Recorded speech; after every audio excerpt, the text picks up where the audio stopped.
Graça e paz, irmãos. Amém. Hoje a gente vai estar dando continuidade, né, ao nosso estudo aqui no Campinho, com relação à jornada. A gente já tem estudado já há algum tempo. E agora a gente vai estar continuando, né, o nosso assunto. Hoje a gente vai estar entrando na jornada cujo nome é Mar Vermelho. Jornada que as escrituras chamam de Mar Vermelho. Interessante, uma das coisas interessantes com relação a essa jornada, eu antes de estudar esse assunto, né, da jornada ou caminhada, né, se você me perguntasse assim para mim, né, quando foi que aconteceu com o povo de Israel a travessia do Mar Vermelho? Em que jornada foi? Porque cada jornada a gente sabe que tem um nome. Se você me perguntasse, eu falaria para você, foi na jornada do Mar Vermelho. Mas não foi. Essa jornada que a gente vai estudar hoje, que ela tem o nome de Mar Vermelho, ela é posterior à da travessia do Mar Vermelho. Mas ela se chama Mar Vermelho, né? Então, primeiramente, para a gente estar entendendo um pouquinho, né, eu vou estar falando um pouco com relação a esse nome, Mar Vermelho, né, que é o nome da nossa jornada. E a questão do nome lá da outra jornada, que é justamente a travessia do Mar Vermelho, que se chama Pi-Hairote. É da jornada onde aconteceu a travessia do Mar Vermelho, o nome dessa jornada é Pi-Hairote, que é justamente onde a gente sabe que é uma alegoria do batismo nas águas, né? Os irmãos, né, que estão participando do estudo participaram do estudo e a gente viu que a travessia do Mar Vermelho ela é uma alegoria do batismo nas águas, né? E esse nome Pi-Hairote, ele é traduzido no hebraico, no original, né, que se chama, eles dão um nome de texto massorético, né, que é o texto em hebraico original. Ela é traduzido por Ian Sof. Isso a gente viu também nessa jornada de Pi-Hairote. No hebraico ela é traduzida como Yam Sof, que significa mar de juncos. É um local ou cana, né? Um local como se fosse um mangue aqui hoje para a gente. Então a gente vai perceber que no tempo do decorrer das histórias, esse mar mudou algumas vezes de nome. Hoje, a parte onde aconteceu essa travessia a gente chama de Golfo de Suez, e também até hoje ainda é conhecido como Mar Vermelho também. Antigamente era tudo Mar Vermelho. Na época do povo hebreu era Yam Sof, que é mar de junco ou mar de cana, ou seja, seria um local de vacilação, né? Onde há uma vacilação com relação a... É aquela cana que oscila, né? Oscilação. Ora está bem com Deus, ora não está muito bem. É esse o sentido do mar de junco, mar de cana, um local de vacilação. E é esse o sentido do Mar Vermelho também, é o mesmo sentido, né? É um local também que acontece vacilação também, ou oscilação, né, na caminhada cristã. Então o sentido é o mesmo. Mas com relação ao nome, esse nome, por que lá se é o local, não é o mesmo local, é um local próximo, né? Que Pi-Hairote, ele é um local mais acima, como a gente viu lá nessa jornada de Pi-Hairote, eles voltam em direção, eles voltam em direção ao Egito, só que subindo pela fronteira. Eles não entram de novo no Egito, mas é um local de fronteira, né? Então eles estão ali na fronteira, quando eles atravessam o Mar Vermelho, eles entram no deserto, né? Então ali é um local, Pi-Hairote é um local de fronteira. Por isso nas escrituras tá esse nome Pi-Hairote, porque Pi-Hairote seria o nome dado, é um nome egípcio. Então como eles estão na fronteira do egípcio, o nome dessa jornada é dado Pi-Hairote, né? Porque é um nome que é dado àquele mar ali que eles atravessaram em egípcio, que significa no hebreu mar de junco, local de vacilação, né? E Esse local, né, a gente vai falar um pouco do local e do nome ainda. Esse local ele fica já na parte desértica ali descendo o deserto de Sur, né, que a gente viu que é uma terra dos Edomitas, né, que a gente viu que, paz, minha irmã, os Edomitas eles são descendentes de Esaú, né? Esaú ele formou esse povo Edom, né? Os Edomitas, e aquela terra toda ali, Sur, significa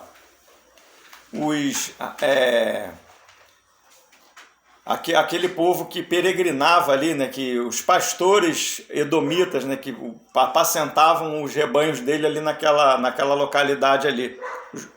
Então esse é o nome Sur, significa, eu esqueci o nome agora que se dá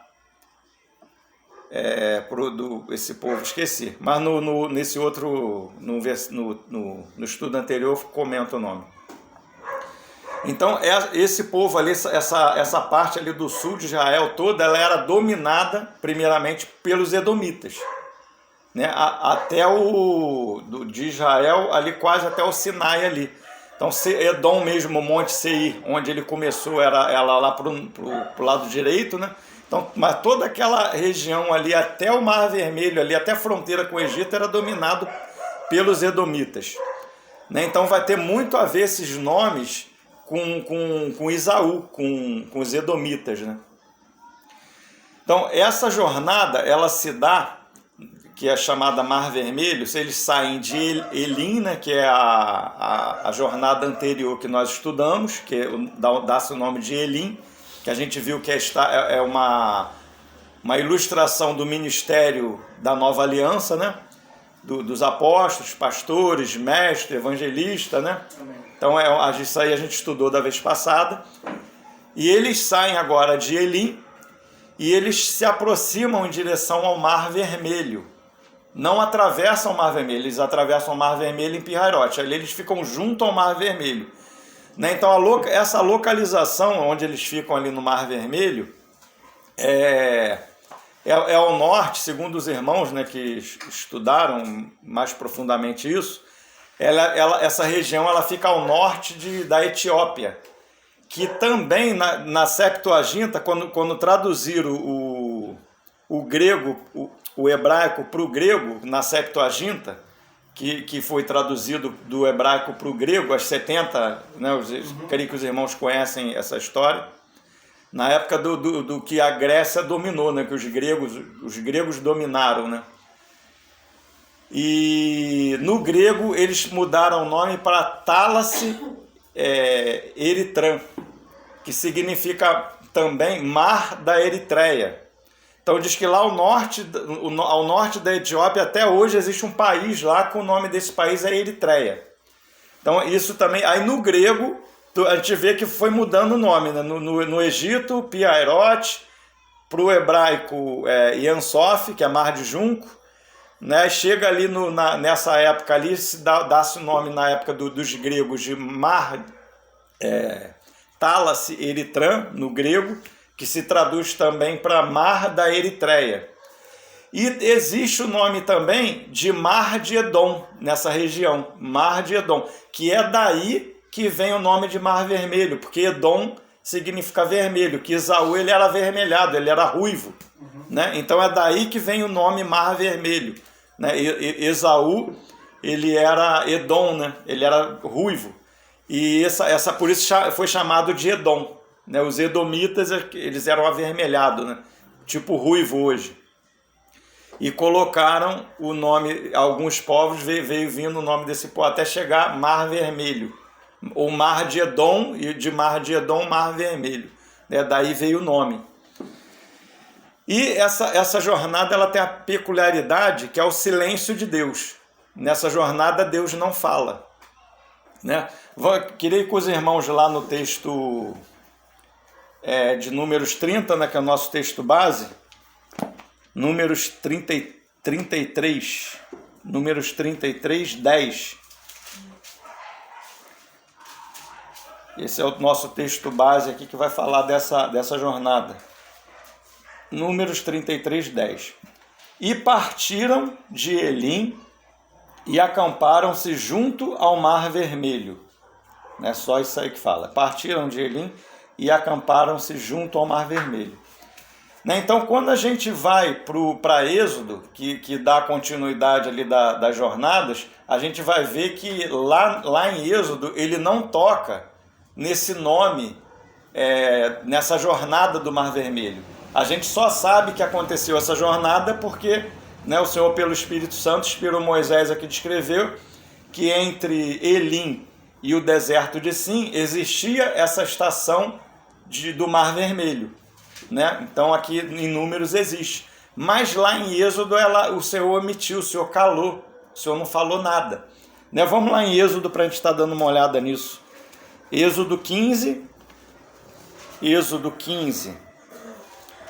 27, e a gente vai estar lendo 16 também, 1, para a gente ver isso. Êxodo 15, 27, a gente já leu da vez passada, né? E Êxodo 16 também, versículo 1, que a gente vai estar lendo. Êxodo 15, 27 fala assim, ó: Então chegaram a Elim, onde havia 12 fontes de água e 70 palmeiras, e se acamparam junto das águas. Né? Isso aí é a estação de Elim. Eles chegaram em Elim.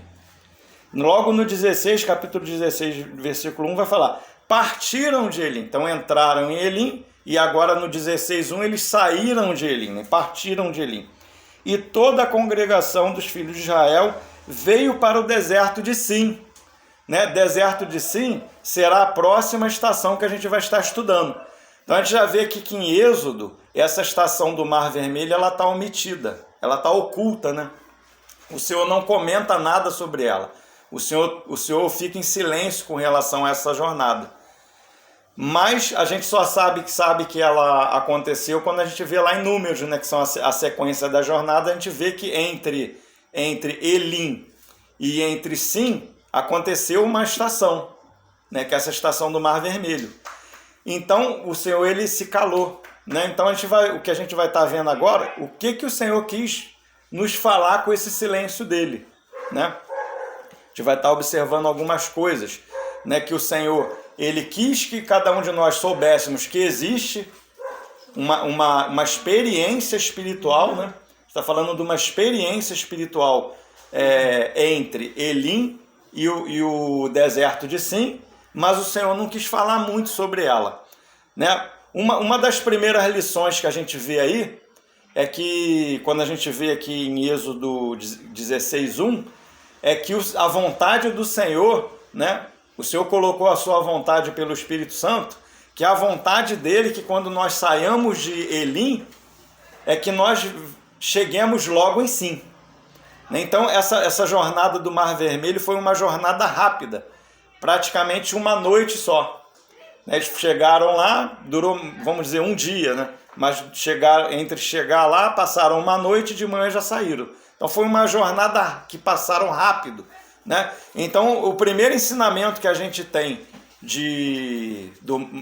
dessa jornada de Mar Vermelho é que é uma jornada que o Senhor deseja que nós saibamos que ela existe, mas que a gente passe por ela rapidamente, né?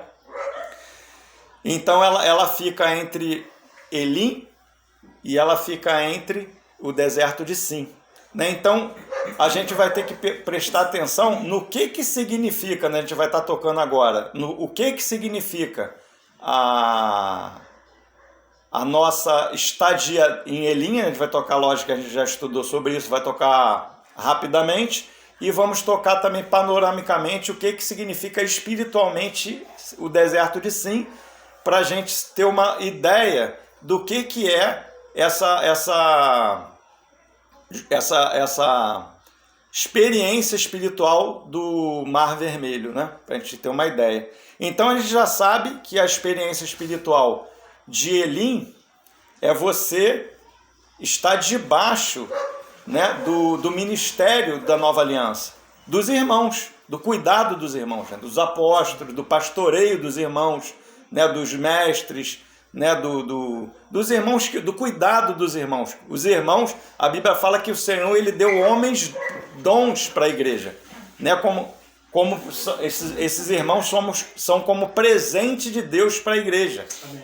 E esses irmãos, eles têm, a gente viu que ele tem uma função, né?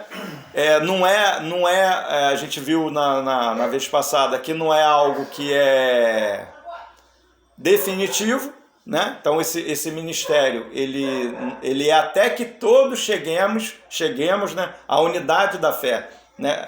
O alvo é Canaã, não é Elim, não é o ministério, não é o amadurecimento para todo mundo fazer parte do ministério, né? Isso não é o alvo.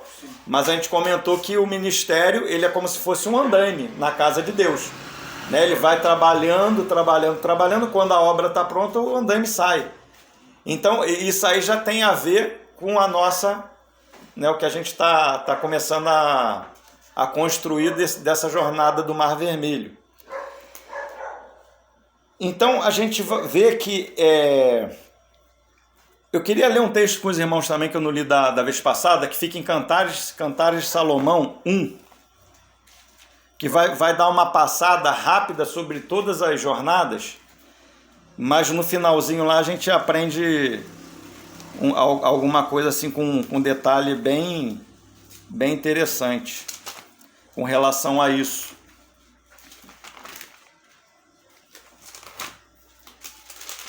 Cantares 1. A gente vai ver do 1 até o 8.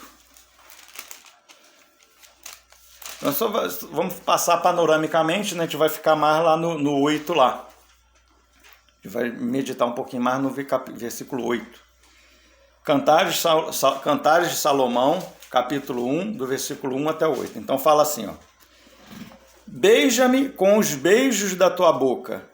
Então a gente já vê que está falando de intimidade com o Senhor, né? Está falando daquele primeiro amor, quando a gente, né, começa a caminhar com o Senhor, né? Aquele desejo de estar com o Senhor, de desfrutar do Senhor, o primeiro amor pelo Senhor, né? Beija-me, a intimidade com o Senhor, né?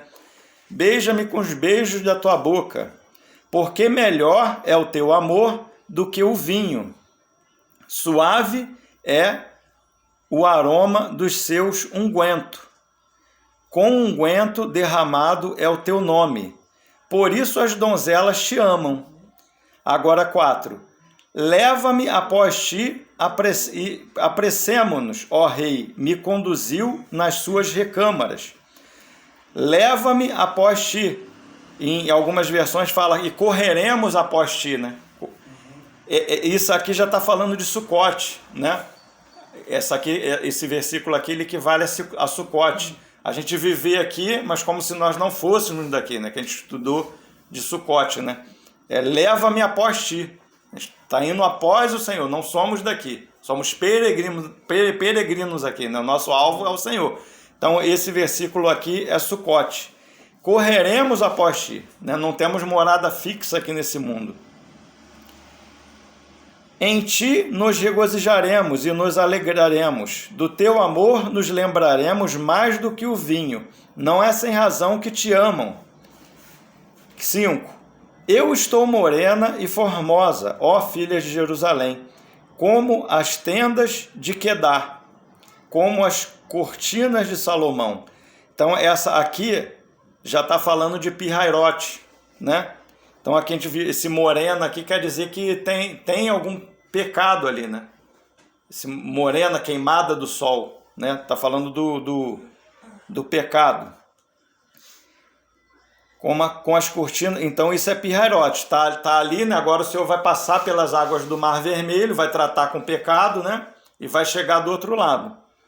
Não olheis para eu estar morena, né? Isso é Pirairote. Né? É uma estação que necessita de arrependimento, né? Você tem que se arrepender. O Senhor está tratando com nossa velha natureza, né? É um tratamento também da nossa rebelião. Essas primeiras jornadas, o Senhor trata com a questão muito não só nessas, nas outras também. A gente vai ver nas outras que o Senhor trata também. Mas nessa, o Senhor, a gente vai ver, já vê o Senhor tratando com a rebelião do homem, né? Não olheis por eu estar morena, porque o sol me queimou, né? Que está falando do pecado. Os filhos de minha mãe se indignaram contra mim, Etã. Então a gente vê os filhos de minha mãe, a parentela. Então problema com a parentela, Etã. Né? Já estamos nessa jornada. E me puseram por guarda de vinhas. A vinha, porém, que me pertence, não aguardei. Então, Etan, tá? Tu vê que está em lugar de amargura, né? Etan é com a parentela. A gente vai entrar agora em Mara. Mara, que é a amargura. 7. Dize-me, ó amado de minha alma, onde apacentar o teu rebanho? Onde apacentas o teu rebanho? Onde fazes repousar pelo meio-dia, para que não andes eu vagando, junto ao rebanho dos teus companheiros? Né? Então a gente vê aqui que ela está em Mara, ela está em angústia. Por quê? Porque ela está apacentando sozinha. Está em individualismo. Né? Ela está em individualismo. Então ela está perguntando para o Senhor aonde que ela vai apacentar. Né? Às vezes, será que a gente já viu algum irmão falando isso? No nosso meio ou na nossa caminhada alguma vez? Irmãos, sou eu e Deus. Eu e Deus, Deus e eu, irmão, a gente não consideram os irmãos. Sou eu e Deus. Às vezes é comum a gente ver isso, não é isso? Irmão, sou eu com Deus, eu sou livre, irmão. Esse é um pouco do nosso assunto de hoje. Então, e essa era a situação aqui um pouco da sunamita, né? Para que eu não ande vagando, ela está falando que ela está vagando, está apacentando já está num nível, né? Mas ela está vagando, ela está sozinha, ela está em rebelião.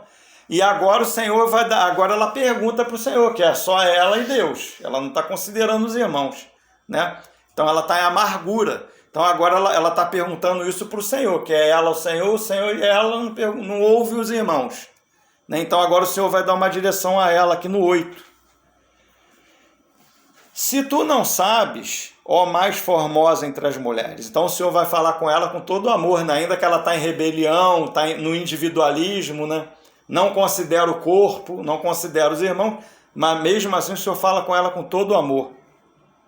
Ó mais formosa entre as mulheres, sai-te pelas pisadas do rebanho e apacenta os teus cabritos junto às tendas dos pastores.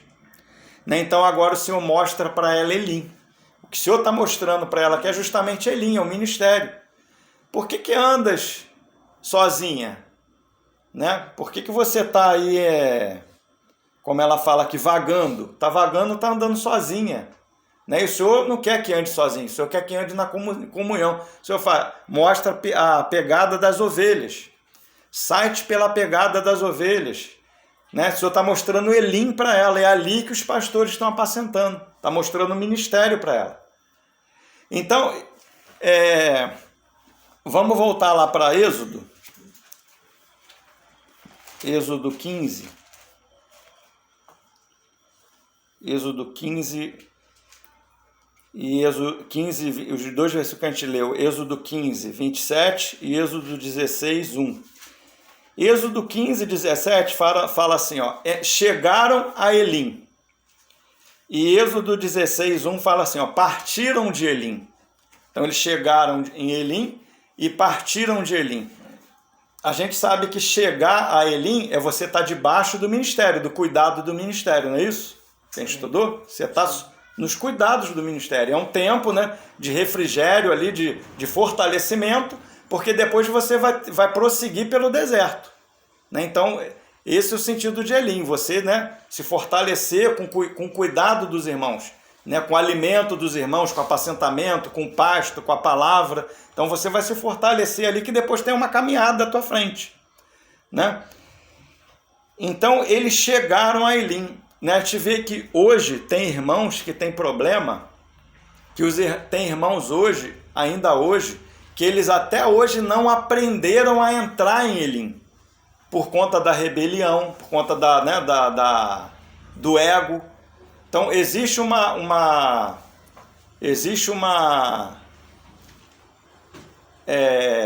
jornada espiritual que ela chamada de Elim, que é entrar em Elim, né? Uma experiência espiritual, que a Bíblia chama de entrar em Elim. Né? Se você não aprende a entrar em Elim, você fica sempre em Mara, fica sozinho, né? Fica sozinho, ó, eu e Deus, Deus e eu.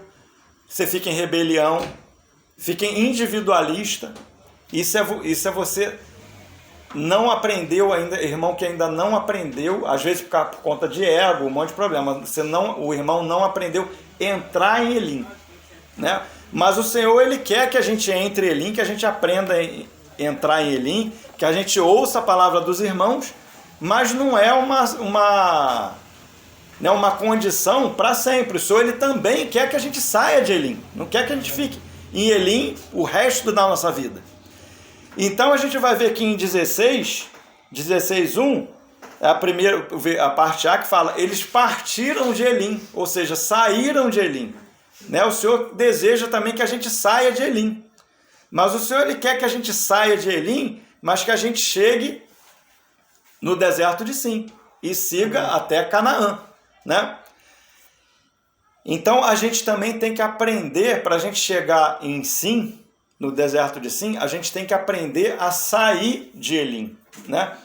Porque quando o que significa sair de Elim? É você sair de debaixo do cuidado do ministério, dos irmãos, né? Você saiu debaixo do cuidado dos irmãos, agora você vai avançar. Então em Elim você estava debaixo do cuidado dos irmãos, você tinha o alimento, você tinha o pastoreio, o apacentamento, né? Você estava sendo fortalecido ali pelo ministério dos irmãos ali. E agora você saiu de Elim, mas você ainda não chegou no deserto de Sim. Esse intermédio que é o Mar Vermelho. É a saída... Pai, boa noite. Entendeu? Essa saída de Elim para chegar, e antes de chegar em Sim, é esse ponto que é... Né, que o Senhor quer que a gente passe bem rápido, que é o Mar Vermelho, onde tem vacilação. Né, então a gente já viu que está em Elim, você está debaixo do ministério dos irmãos. E Sim, deserto de Sim, é onde o povo, eles aprendem a colher o maná sozinho, se alimentar sozinho. Entende? A gente também depois, a gente não vai entrar só panoramicamente, no outro estudo da outra jornada, a gente vai entrar com mais detalhe nessa jornada do deserto de Sim. Mas é nessa jornada de Sim que existe lá o Senhor, Ele começa a cair pão do céu, né? E eles começam a colher o maná diário, né? Se alimentar por conta própria. Né? Então eles saem de Elim, né? Onde o ministério alimentava eles, e agora eles saíram de debaixo do ministério, do cuidado do ministério, e agora eles vão aprender a buscar pão do céu por conta própria, sozinho, né? Vamos ler agora, continuar lendo o 16, que a gente vai chegar nessa... A gente não vai ver com detalhes, só para a gente ver isso aqui, né? Ó, 16 a partir do 1. Fala o quê? Do Êxodo 16, mesmo versículo que a gente lê. Partiram de Elim, ou seja... Partiram de Elim, saíram de debaixo do ministério dos irmãos, do cuidado dos irmãos. Já não estão mais debaixo do cuidado dos irmãos. Mas estão prontos já. Estão prontos. Entre aspas. Eles acham que estão prontos, mas não estão. Esse aí é o sentido da coisa, porque é uma estação intermediária, né? Ó, partiram de Elim e toda a congregação dos filhos de Israel veio para o deserto de Sim, que está entre Elim e Sinai, aos 15 dias do segundo mês depois que saíram da terra do Egito. Olha o versículo 2. Toda a congregação dos filhos de Israel murmurou contra Moisés e Arão. Então já saíram de debaixo do cuidado do ministério e já estão falando mal do ministério. Começaram a murmurar com relação a Arão, que Arão aqui e Moisés estão representando a liderança. Saíram debaixo do cuidado lá. Agora interessante, debaixo do cuidado do ministério era um oásis, né? Um lugar de descanso, de repouso, de cuidado ali, né? Agora eles saíram debaixo do cuidado e começaram a murmurar contra eles. Murmurou contra Moisés e Arão no deserto. Disseram-lhe os filhos de Israel: quem nos dera tivéssemos morrido pela mão do Senhor na terra do Egito, quando estávamos sentados junto às panelas de carne e comíamos pão a fartar, pois nos trouxeste a este deserto para matar de fome toda esta multidão. 4. Então disse o Senhor a Moisés: eis que vos farei chover pão do céu, e o povo sairá e colherá diariamente a porção para cada dia, para que eu ponha à prova se anda na minha lei ou não. Só até aí. Então a gente já vê aí que interessante, né? Que você colher maná sozinho, né? Você já não está mais debaixo, isso é algo que você está fazendo sozinho. Você está buscando a sua porção, né, diária do maná. Você já não está mais na dependência total do ministério. Né? Então a gente já vê aqui que é uma condição que o Senhor está provando. Farei chover pão do céu, né? E ele vai falar: eis que vos farei chover pão do céu, e o povo sairá e colherá diariamente a porção de cada dia, para que eu ponha à prova se anda na minha lei ou não. A gente já vê que isso é uma condição de prova. A condição de colher maná por si só é uma condição que o Senhor está provando, né?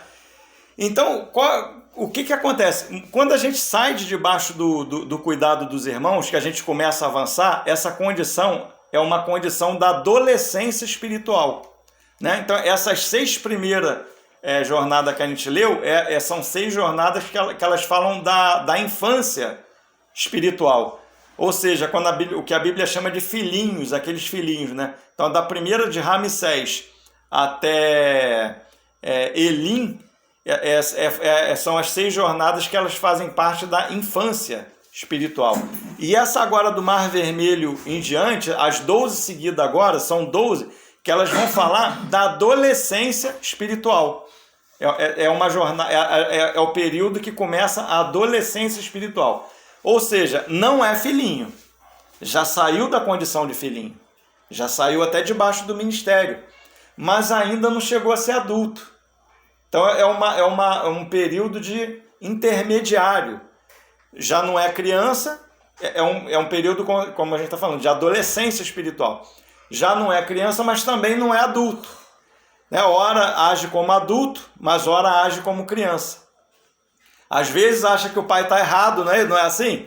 Acha que sabe mais que o pai, quer fazer as coisas sozinho, não é assim? Às vezes, não, eu vou fazer sozinho, não vou nem falar para o meu pai isso, que se eu falar, meu pai vai proibir, não é assim? Eu vou falar, quando tu vê, já fez. E essa é a condição espiritual, não faz sem o ministério saber. Começa a fazer coisas, não, se eu for falar lá para os irmãos vão impedir, porque sabe que não está, já vê que já não sabe, já não está fazendo a coisa muito certa. Então procura fazer as coisas por individualismo, desconsidera o corpo de Cristo, desconsidera o ministério. Porque ainda que a gente saia de debaixo do ministério, a gente já está numa condição que a gente já sabe colher maná e tudo, a gente já busca, né, o Senhor, né, a gente já busca o Senhor, já nos alimentamos, já conseguimos, de certa forma, nos alimentar sozinho, mas a gente ainda não tem aquela condição de, muitas das vezes, de distinguir ainda espiritualmente o certo e o errado. Ou melhor, o celestial do natural, né? Então é justamente essa condição que é a condição do Mar Vermelho.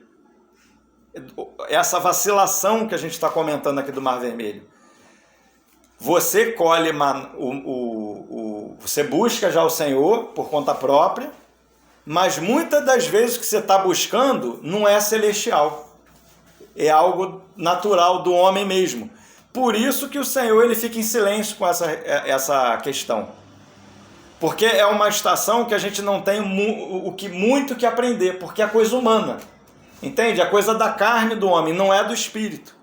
Mas os irmãos eles estão aprendendo a ser adulto. É uma fase que o irmão ele começa a aprender a ser adulto, e é normal. E o Senhor sabe que isso acontece. Né? Então, às vezes a gente vê a vacilação do irmão, a gente, né, tem tendência de falar, o irmão fez isso, viu o que aconteceu? Né? Mas o Senhor, ele quer que a gente não quer que a gente desconsidere que essas coisas existem, mas quer que a gente saiba que existe, mas chegue logo no deserto de Sim, no maná. Né? O alvo é chegar, da saída de Elim é chegar em Sim, colher, né? É ter unção própria. Porque uma coisa é você ler a Escritura, né? Todos nós lemos as Escrituras, não é isso? Mas você tirar das Escrituras o que o Espírito está dizendo é difícil, não é fácil. Né? Então é você ter esse aprendizado debaixo do Senhor. Você colher realmente pão do céu, algo celestial. Entende? Porque você pode ver algo nas Escrituras que é a sua opinião, não é do céu, não é do Senhor. É o que você acha, é o que você pensa. Né? Então, muitas das vezes, o irmão nessa condição, ele caminha assim. Ele caminha no que ele acha, no que ele pensa. Ele tem dificuldade, né, em considerar os irmãos, né, o que os irmãos pensam daquilo. Ele vai andando individual. Né, com individualismo, né? Ele não considera o encabeçamento do Senhor, não considera, porque o ministério, ainda que a gente saia de barra do ministério, mas o ministério ele continua para o resto da nossa vida, né? A gente sempre tem que ser apacentado por alguém, né? Então a gente está no corpo de Cristo junto com os irmãos têm a liberdade de falar assim, poxa, Cláudio, isso aí que você está falando agora aí, não é bem assim não. Né? Se o irmão tem um entendimento, os irmãos têm essa liberdade, né? Oi? Se expressar. Os irmãos têm a liberdade de se expressar, e se o irmão tem do Senhor aquela porção ali, vê que aquilo dali não é do Espírito, que não é daquele jeito, os irmãos têm a liberdade, né? Poxa, irmão Cláudio, eu já vi até uma vez o irmão Dino sendo corrigido, ele falou, poxa, irmão, obrigado porque você me corrigiu. Né? Você ter essa humildade. A gente vê aqui, né, queria ver com os irmãos aqui em Atos 15. Vamos ver primeiro Gálatas 1, 18 e 19. Gálatas, que a gente já está... Primeiro Gálatas 1, 18 e 19.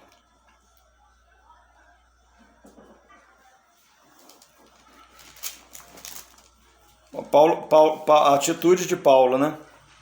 Decorridos 3 anos, então, subi a Jerusalém para avistar-me com Cefas e permaneci com ele 15 dias. E não vi outros apóstolos, senão Tiago, o irmão do Senhor. Ora, acerca do que vos escrevo, eis que diante de Deus testifico que não minto. Depois fui para as regiões da Síria e da Cilícia. Agora, aqui, ainda em Gálatas 2, 15, 16, 17. Gálatas 2, 1, 2 e 9. Gálatas 2, 1, 2 e o 9. Fala assim, 14 anos depois, subi outra vez a Jerusalém com Barnabé, levando também a Tito. Subi em obediência a uma revelação e lhes expus o evangelho que prego entre os gentios, mas em particular aos que pareciam de maior influência, para de algum modo não correr ou ter corrido em vão. Né? A gente vê que é interessante, né? Esses versículos aqui. Paulo, ele está dizendo aqui que ele foi com Barnabé para Jerusalém para expor para os apóstolos que ele estava pregando, para os irmãos analisar, estava pedindo conselho para os irmãos. Né? Ele chegou lá, olha, expôs o evangelho, e depois a gente vai ver no 9, né? Versículo 9. E quando conheceram a graça que me foi dada, Tiago, Cefas e João, que eram reputados colunas, me estenderam a mim e a Barnabé a destra da comunhão, a fim de que nós fôssemos para os gentios e eles para a circuncisão, recomendando-nos somente que não nos lembrássemos dos pobres, e também me esforcei por fazer. Né? Então a gente vê aqui, né, que depois que Paulo expôs o que ele pregava para os gentios, os apóstolos deram a destra de comunhão para ele, e deram amém porque ele estava pregando. né? Mas ele teve a humildade de levar esse assunto para lá, né? Outro também, Atos, a gente não vai ler todo, lá em Atos 15, se os irmãos quiserem ler depois com calma, é o que os irmãos chamam do Concílio de Jerusalém, né? Que Paulo também vai lá para os apóstolos lá levar o assunto da circuncisão. Estava tendo problema entre os judeus lá e os gentios com o assunto da circuncisão, e ele leva esse assunto lá para os apóstolos, para eles, para receber conselho deles, né? Então, essa é a normalidade, né? Se a gente está buscando algo nas Escrituras e a gente tem alguma dúvida ou está tendo alguma divergência no assunto entre os irmãos, né? A gente procura outros irmãos que são mais experientes nas Escrituras, né? E para os irmãos auxiliar a gente. Né? Essa é uma posição de maturidade. Não sei, simplesmente eu não sei. Ô irmão, eu sei até aqui esse assunto. Até aqui eu conheço. Né? Então, até onde você conhece, você fala. Se não conhece, né, você pega conselho com o irmão que entende, conhece o assunto melhor do que você. Isso é a normalidade. Né? Mas o adolescente, o que ele faz? Ele começa a se isolar. Né? Ele começa a rejeitar o ministério. Ele começa a rejeitar Elim. Né? Ele não sabe sair de Elim. Né? Você sai de Elim, sai de debaixo do ministério, mas você continua considerando o ministério. Né? O ministério ele sempre vai estar ali. Os pastores, os evangelistas, os apóstolos, os mestres, né? Eles sempre vão estar ali para nos auxiliar. Como as Escrituras mesmo falam. Como homens dons que o Senhor deu para cada um de nós. Né? Para o aperfeiçoamento do santo, né? Então, quando a gente vai se amadurecendo, a gente começa a perder, né, esse conceito do individualismo. A gente começa a considerar o corpo, né? Isso é você não estar no Mar Vermelho. Quando você está nessa estação de Mar Vermelho, é justamente isso. Você está andando sozinho, você não considera o ministério. Já tem uma certa maturidade, já saiu de Elim, mas agora ainda não chegou em si ainda a recolher pão do céu realmente, algo de Deus. E agora vocês começam a expressar algo que é de homem. Isso é o Mar Vermelho. Tá entre Elim, sair de Elim, e você já saiu de Elim, mas ainda não chegou em si. Né? Você vê que o pão ele só vai cair do céu em si. Ele não cai, o pão não cai do céu nessa estação do Mar Vermelho. Né? Então é justamente essa estação do Mar Vermelho é o local que já saiu de Elim, já saiu de debaixo do ministério, mas ainda não chegou em si, que é onde tem o pão do céu realmente. Então o que se está pegando ali, o peixe que está pescando ainda não é de Deus. A fonte ainda não é celestial. Aquele pão ali é algo natural do homem mesmo. Então essa é a condição do Mar Vermelho. Né? Então precisa de cuidado ainda do ministério, precisa de arrependimento. É um tratamento ainda do Senhor com a rebelião. Né? Sendo que, né, às vezes, como eu estava falando aqui no início, a gente comenta muito às vezes sobre isso. Mas pela vontade de Deus, não é que a gente ignore isso, que a gente tenha conhecimento que isso existe, mas que a gente passe mais rápido possível dessa situação e chegue assim a colher pão que seja realmente do céu. Né? Então existe essa estação intermediária, né? Que é você sai de debaixo do ministério, mas você tem que aprender a sair de debaixo do ministério, porque o ministério, você saiu de debaixo do ministério, mas o ministério não deixa de existir. Né? Quando você anda no individualismo, eu e Deus, irmão, olha só, não obedeço ninguém não, somos livres. Né? Quando a Bíblia fala que nós somos, a Bíblia fala que ele nos libertou, não é isso? Onde há o Espírito, a liberdade, não é isso? Mas ele nos libertou do império das trevas para o reino do Filho do seu amor.